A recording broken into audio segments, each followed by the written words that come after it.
अस्सलामुअलैकुम नाजरीन, उम्मीद है आप सब लोग बखैर और आफियत होंगे। इस वक्त आपको मौसम के हवाले से बड़ी अपडेट देने लगा हूं, ख़ास तौर पर कराची के हवाले से, और आपको बताने लगा हूं कि हैदराबाद में किस तरीके से सैलाबी सूरत हाल पैदा हो चुकी है। वहां पर यह बताया जा रहा है कि क्लाउड बर्स्ट हुआ है और वहां पर सड़कें जो है वो सैलाबी सूरत हाल का मंजर पेश करने लगी हैं। क्या सूरत हाल है? क्या हैदराबाद के बाद कराची का नंबर भी आएगा? साथ ही साथ महकमे मौसमात ने पाकिस्तान भर में तूफानी बारिशों की पेशनगोई कर दी है। कराची में कब होगी बारिशें, कराची में कौन सी तारीख को बारिशों के इम्कानात हैं, कितने फीसद बारिशों के इम्कानात हैं और क्या तेज बारिश के इम्कानात भी हैं या फिर नहीं है, इस हवाले से क्या पेशन गोई है, तमाम तर मालूमात आपको इस वीडियो में देने लगा हूं। तो वीडियो को लाइक कर लीजिए और सब्सक्राइब नहीं किया तो सब्सक्राइब करके बेल नोटिफिकेशन को लाजमी ऑन कीजिएगा ताकि आपको लेटेस्ट अपडेट मिलती रहे।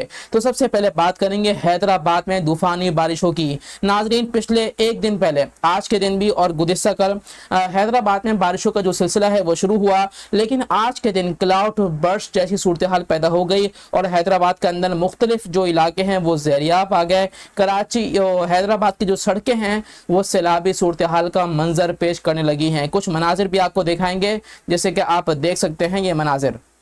साथ ही साथ आपको बताएंगे कराची के हवाले से पेशनगोई क्या कर रखी है महकमे मौसमात ने। लेकिन उससे पहले पाकिस्तान भर में महकमे मौसमात का कहना है कि पाकिस्तान भर के अंदर जो है सैलाबी सूरत हाल का अलर्ट जारी कर दिया गया है, तूफ़ानी का खदशा जाहिर कर दिया गया है और पंजाब, सिंध, बलूचिस्तान और KPK, इस्लामाबाद समेत तमाम ही सूबों के अंदर गरज चमक के साथ तूफ़ानी बारिशों की पेशनगोई कर दी गई है। ताकतवर सिस्टम जो है वो भारत से पाकिस्तान के ऊपर असरअंदाज होने लगा है। तो कराची के हवाले से अपडेट किया है कि कराची के अंदर 17, 18 और 19 तारीख, 17 जुलाई, 18 जुलाई और 19 जुलाई को गरज चमक के साथ तेज बारिशों के इम्कानात मौजूद हैं।